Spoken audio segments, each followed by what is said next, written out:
name's John Cordy and we're here to do an inventory check of all the promises that I made on the channel. I think I said when I got to 10,000 subscribers I'd wear a new hat. And I think I also said that I'd ask Leanna to marry me. So I think I've done those two things. For 20,000 I've made all sorts of other promises. I promised that I'd flay a dog to death on the channel. I promised that I'd shave a dog.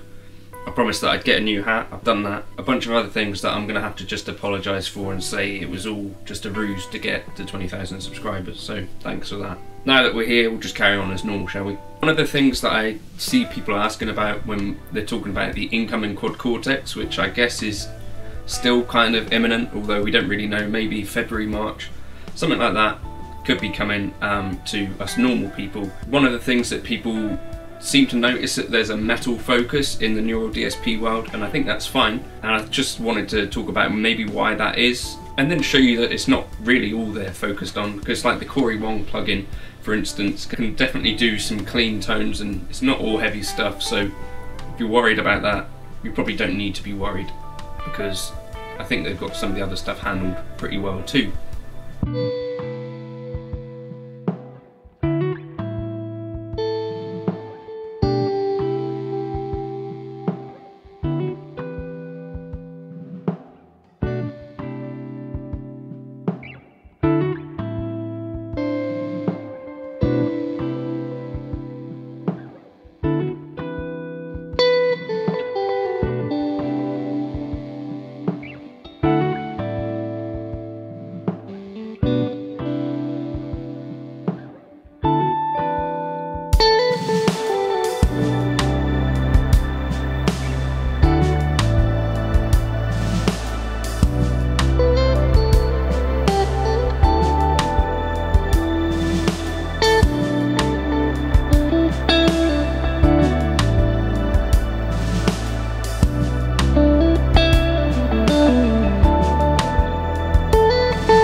So I think when it comes to the main reason for targeting the metal world, or metal guitar players in general, there seem to be a few good reasons to do it. One is that that particular crowd are super open to new ideas and new technology, and used to using plugins, you know, so a lot of them would have used kind of Get Good drum plugins, and in the past Superior Drummer, or even now I guess still Superior Drummer. So they're used to doing stuff in a digital audio workstation. They're used to kind of working with new guitar technology, and I think basically end up being the early adopters for a lot of stuff. Someone could bring out a plugin with a blues focus, like a clear blues angle focus, you know, and you could maybe get demos from players like, I don't know, Chris Buck and someone like, I'm trying to think of blues players with a strong online presence. Maybe that's part of the reason as well. So also a lot of these kind of metal players, like Rabia for instance, actually has an online presence where he's been quite forward in trying out different products and stuff. So until maybe there's a blues or a jazz dad who's going to come online and kind of present products to the world and stuff, that I think is why you might end up getting a metal focus. And then you could look at who's involved in the company. So I think Nolly Get Good, for instance, is responsible for a lot of the cab capturing and all that kind of stuff. I think has been involved in the company from quite an early stage, and so he's definitely a rock or metal focused producer in that sense. I think basically it makes sense that as they're a young company to be focused on those things that they're interested in. I don't think that's a bad thing at all. So can these plugins actually do other stuff? So things that they do really, really well, I think the heavy chuggy stuff, definitely, like the Gojira plugin. You'll have seen recently some demos of that, and I think George Lever, for instance, did a super awesome demo of that, which is very kind of heavy, and it does that 5150 chugging stuff, which is kind of the sound of modern metal in a lot of ways. The Gojira one doesn't necessarily have a great clean tone for me. I tried to mess around with it and kind of get some cool clean tones.